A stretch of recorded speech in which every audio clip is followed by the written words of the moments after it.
Welcome students, শুরু করছি আজকের ক্লাস।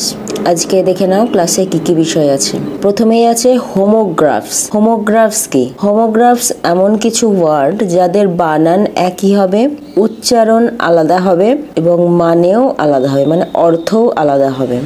যেমন বিয়ার, বিইএআর, বিয়ার এটা একটা অ্যানিমাল মানে ভাল্লুক, আর বিইএআর এটা বেয়ার, এটা ভার্ব হিসেবে ব্যবহার হয়। তারপর আছে হোমোনিমস, এদের বানান এক হবে, উচ্চারণ এক হবে, শুধুমাত্র অর্থ আলাদা হবে। যেমন LIE, লাই মানে মিথ্যা বলাও হয়, আবার লাই মানে শুয়ে থাকাও হয়।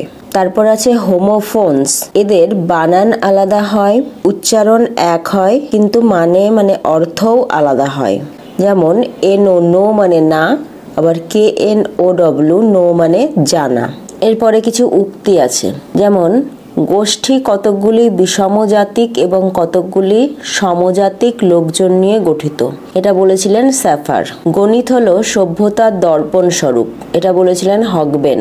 Mathematics is the gateway and key to all sciences, এটা বলেছিলেন Roger Bacon. Handbook of educational terms, এই বইটা লিখেছিলেন বার্নার্ড অ্যান্ড লরি। এবার আছে আরোহী পদ্ধতি এবং অবরোহী পদ্ধতির কিছু বৈশিষ্ট্য বা পার্থক্য।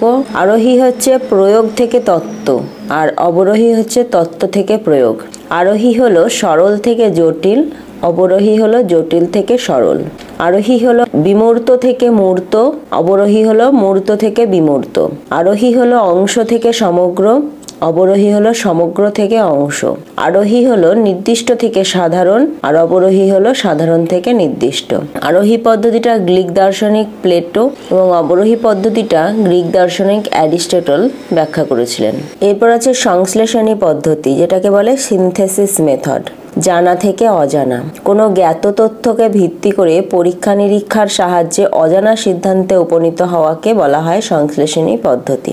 এরপর আছে বিশ্লেষণী পদ্ধতি বা অ্যানালাইসিস মেথড, এটা অজানা থেকে জানা, অজানা সিদ্ধান্তকে বিশ্লেষণ করে জ্ঞাত তথ্যের দিকে অগ্রসর হওয়া। সক্রিয়তা ভিত্তিক পদ্ধতি, Rousseau, Pestalozzi, Froebel, Montessori, Herbart, John Dewey এই পদ্ধতি ব্যাখ্যা করেছিলেন। আর আবিষ্কার পদ্ধতি করেছিলেন H.E. আর্মস্ট্রং 1889 সালে।